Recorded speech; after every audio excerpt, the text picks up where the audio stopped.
You guys ready for Jon? Big get for our show. Lucky to call him a coworker here at TC. Regular contributor, 60 Minutes, Sports Illustrated. Jon Werthem joining us once again on the show. There he is. There he is. Whoa. You're in Paris? Yeah. That is an intro.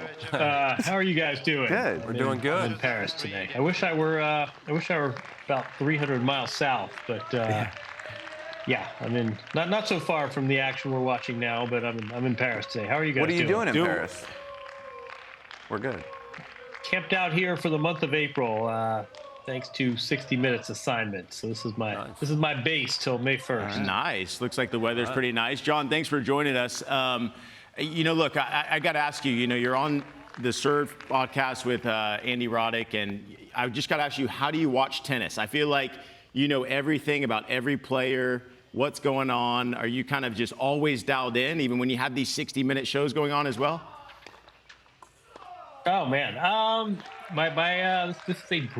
this is a soft lob that I'll smash and say, all my TCF. Tennis Channel apparatus and sign-ins and TC pluses.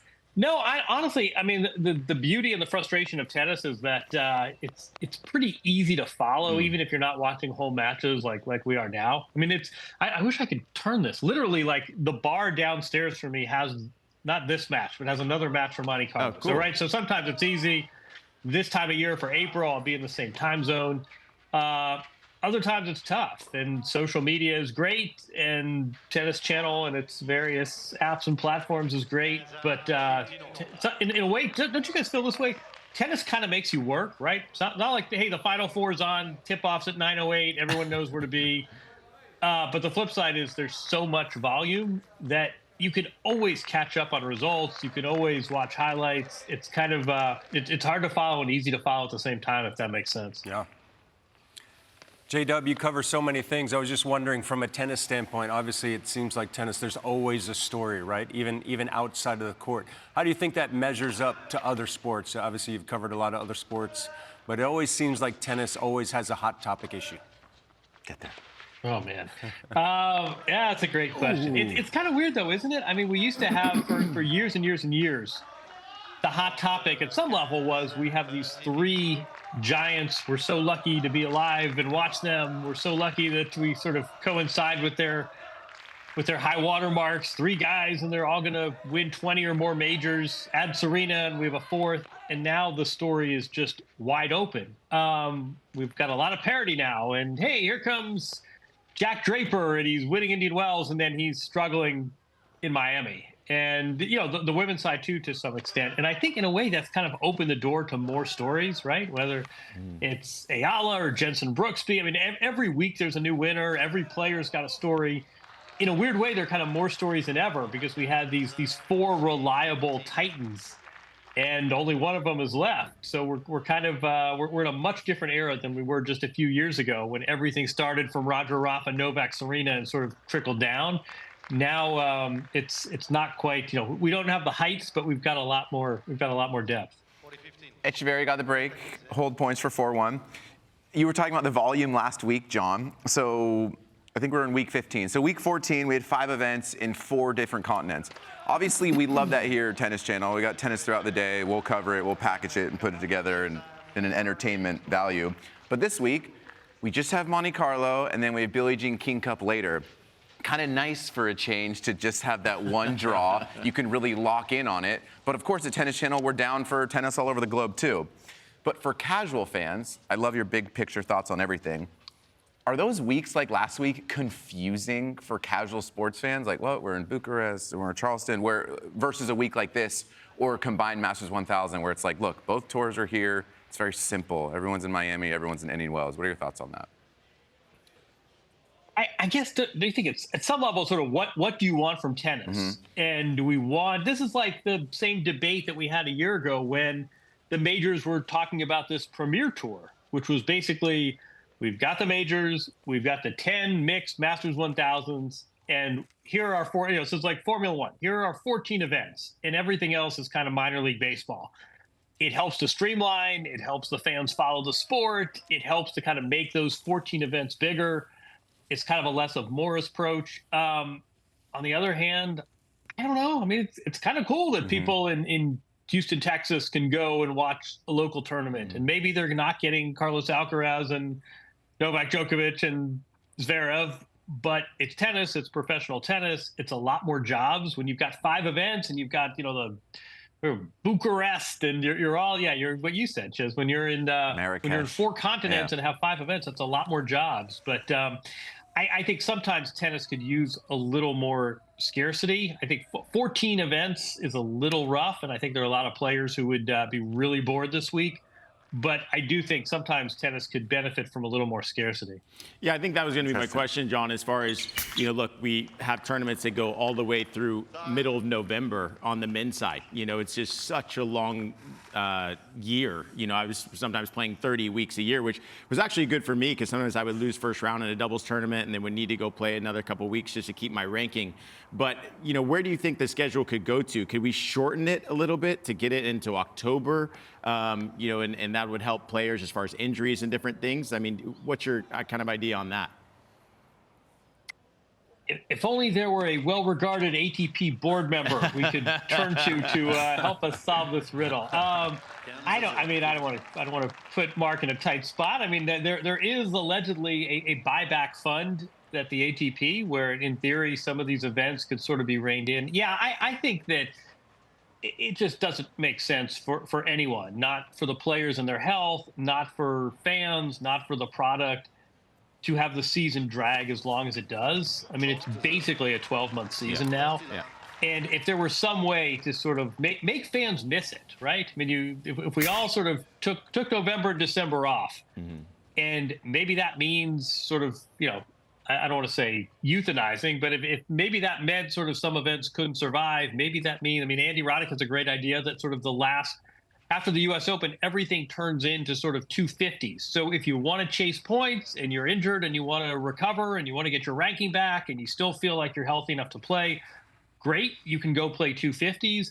But that would unclog the rest of the calendar. I think some of this is about the weeks where you've got 5 events in 4 continents, but I just think the big problem is the season just goes on too long. And if players had November, December off, fans would miss them. They would be healthier. There'd still be plenty of chatter. They'd have time to go play exhibitions, so you still might get more tennis than ever coming through your town. It might not be a full tournament, but it might be, Carlos Alcaraz was in Charlotte, North Carolina last December.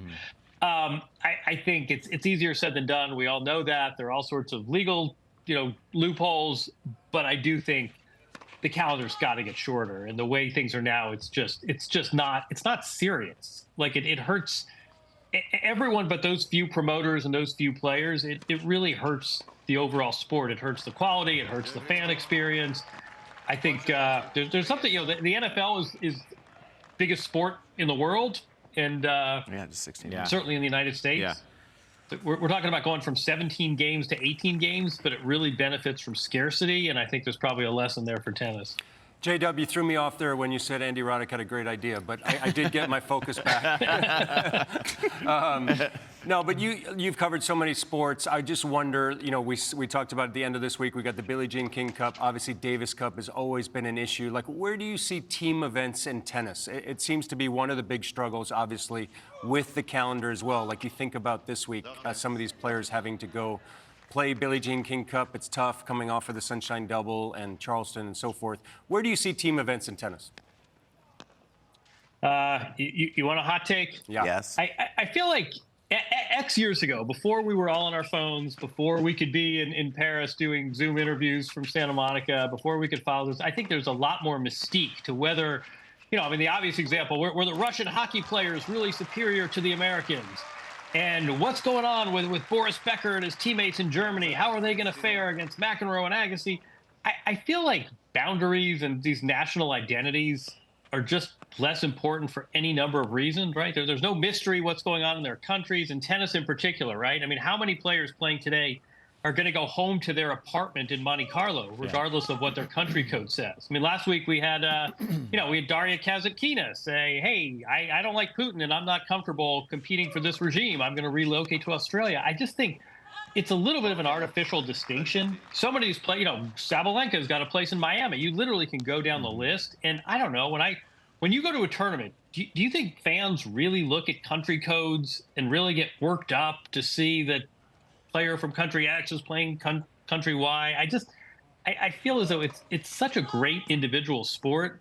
The team identity and sort of my country, my Warriors are going to play your Warriors meant a lot more in another era, and now I think it's almost a little bit. Am I really going to get furious at am I going to boo Novak Djokovic when he plays for Serbia if they happen to play the United States? It just seems like such a less and less important distinction. I mean, I think Laver Cup serves its point, but I don't know. You sort of watch these players and they're on the road all the time, and half of them don't even live in the country that they play under. It just I'm not sure these team competitions really, at least in college tennis. I mean, Nick, you know this. I mean, DeChiz, you too. I mean, at least all three of you guys. At least in college tennis, there are historic rivalries. All the players are going back to the same campus. You affiliate. Nick Monroe wearing the, wearing the Carolina blue. I just feel like in tennis, these team competitions kind of the whole premise I would challenge. Interesting. I hope that isn't. Hope that isn't And, too hot. and also for the calendar, right? I mean, it's so difficult to place them in the calendar as well. A lot of these players are already playing the tournaments and then having to find time to fly to Bratislava, let's say, for the U.S. BJK Cup or for Davis Cup as well, and just finding, I think it was after Australia, the guys had to go to Thailand, so for the calendar, it's just so tough to figure out where to go. World Team Tennis might have a little comeback, I heard. Really? Yeah.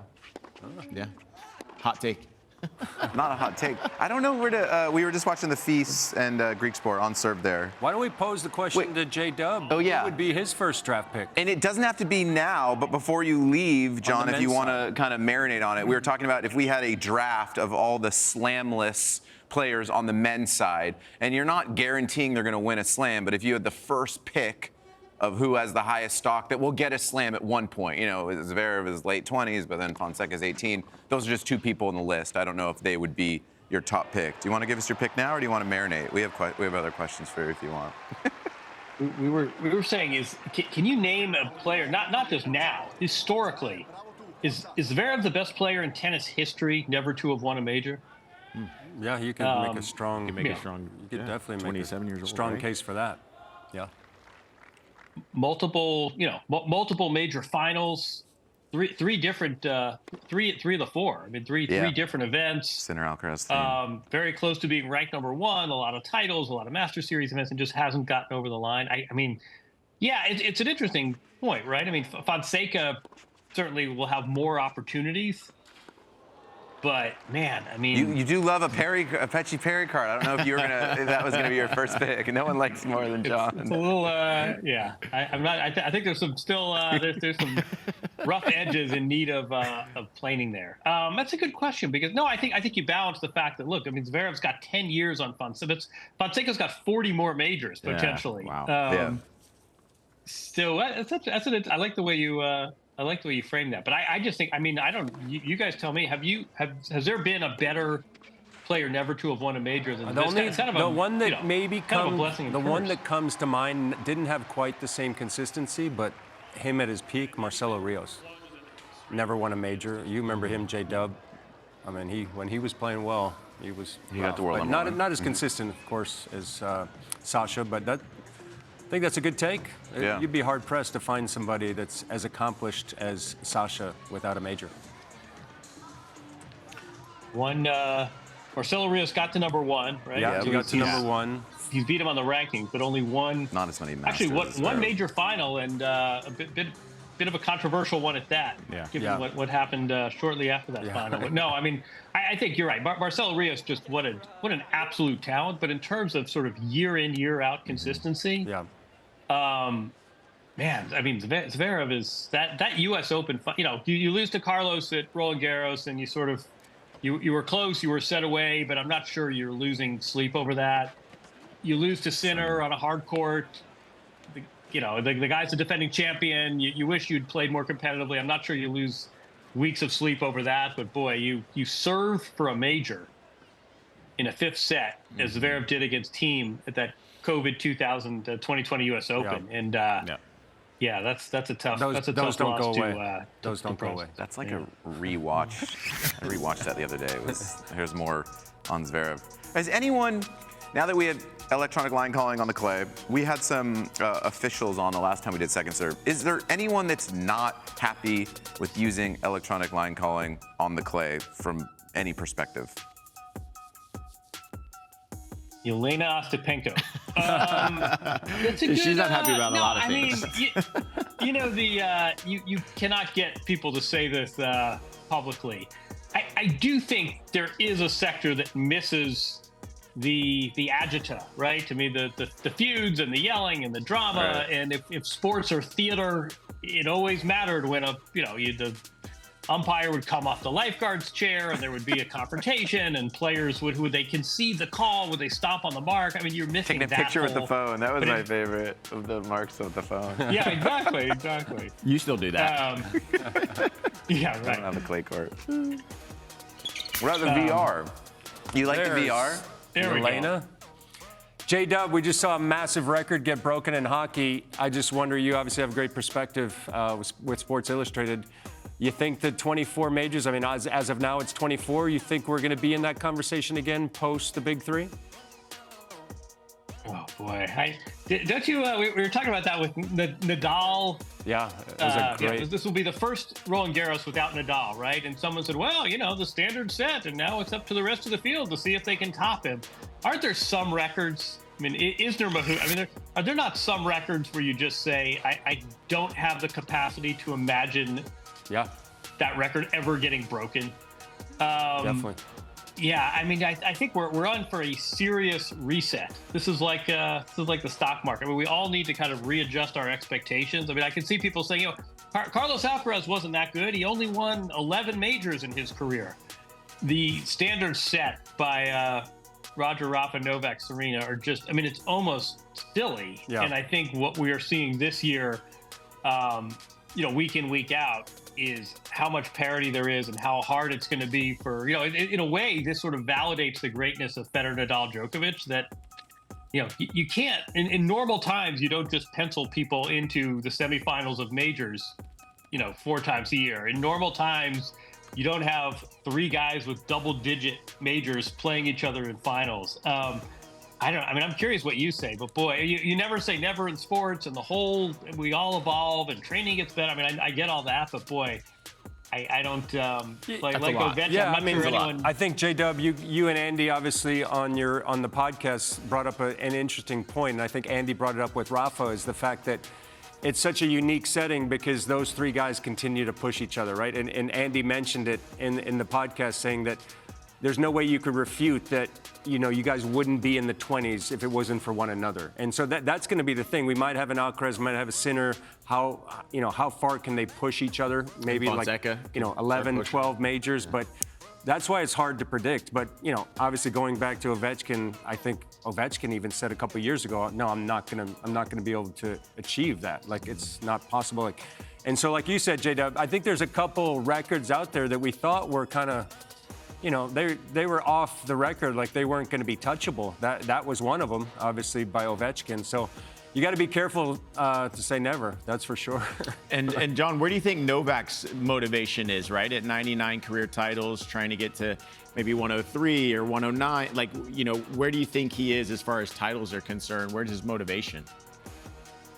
That's great. That's a great question, because you had the feeling that, to what Mark said, I think it's a really good point, that one of the reasons I think these 3 guys stayed around so long is because they were getting pushed by the other 2. And once Rafa once he was winding down, you wondered what was going to motivate Novak. And I think, the Wimbledon final against Alcaraz that he lost, and then the way he came back, beat the same guy in the Cincinnati final in what may have been the best of 3 match that's ever been played. And then he goes and wins the U.S. Open. This is in 2023. And you said, I get it. Novak has found his motivation. He's found his new generation.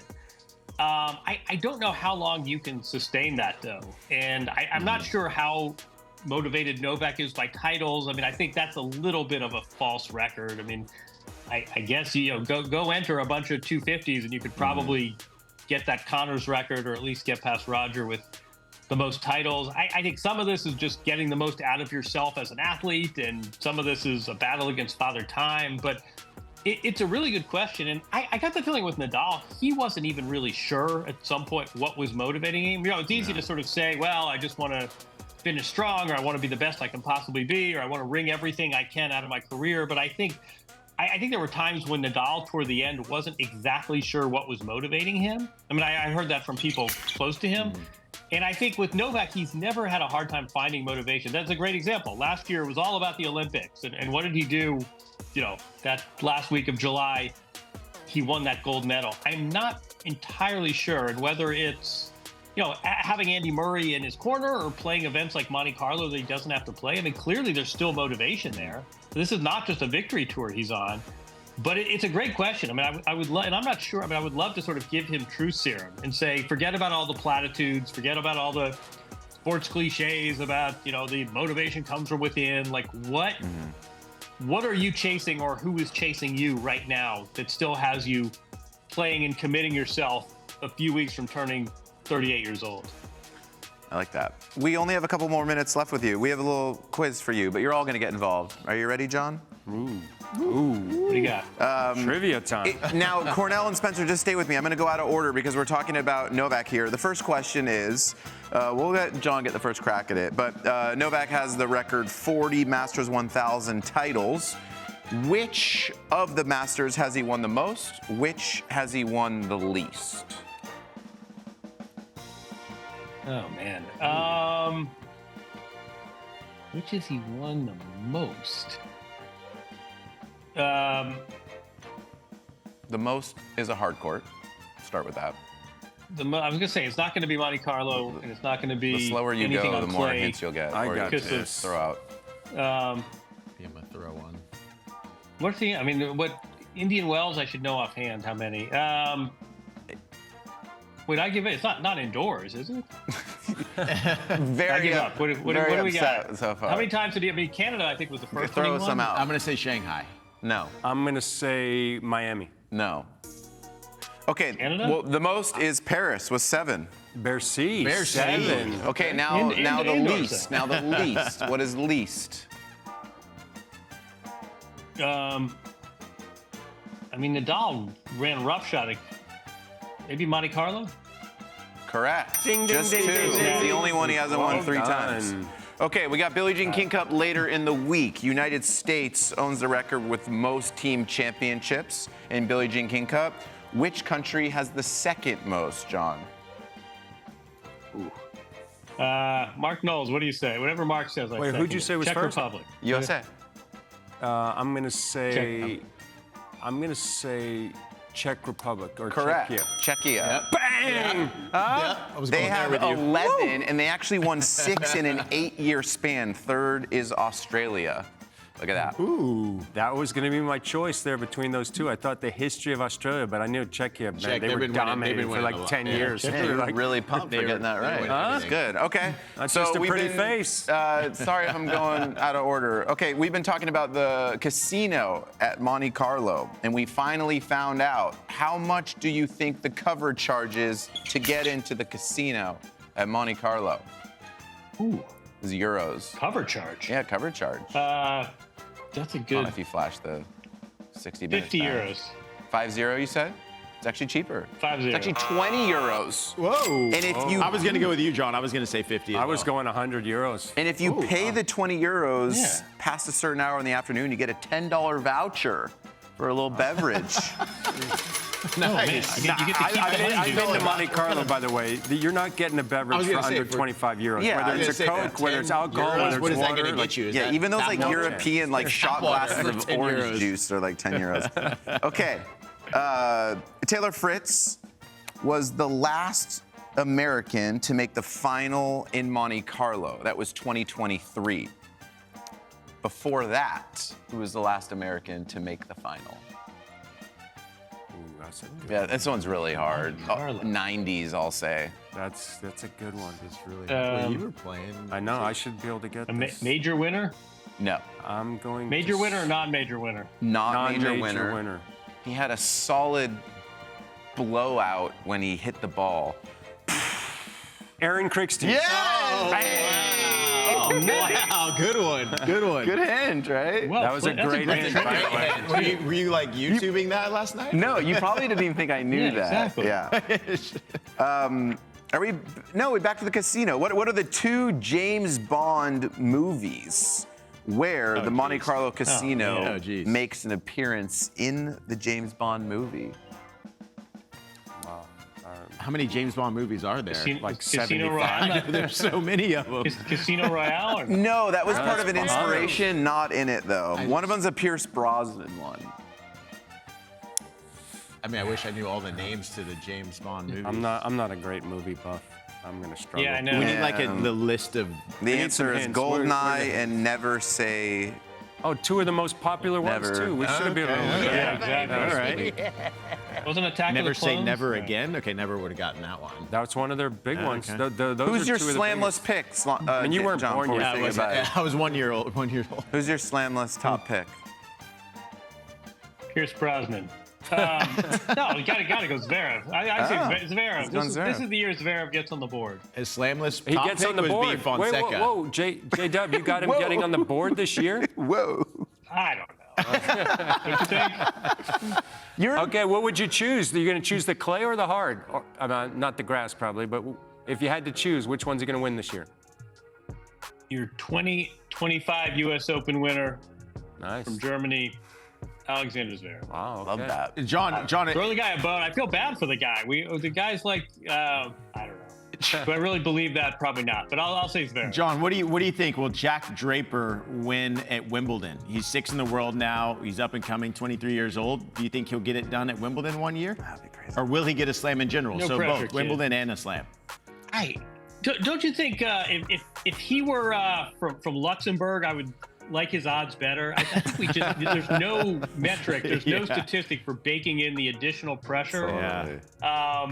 I think maybe I don't think this year, but Right. eventually he will win Wimbledon before he's done playing. That would be awesome. Like it. You're a pro traveler. You're in Paris for a month. We're going to say goodbye to you.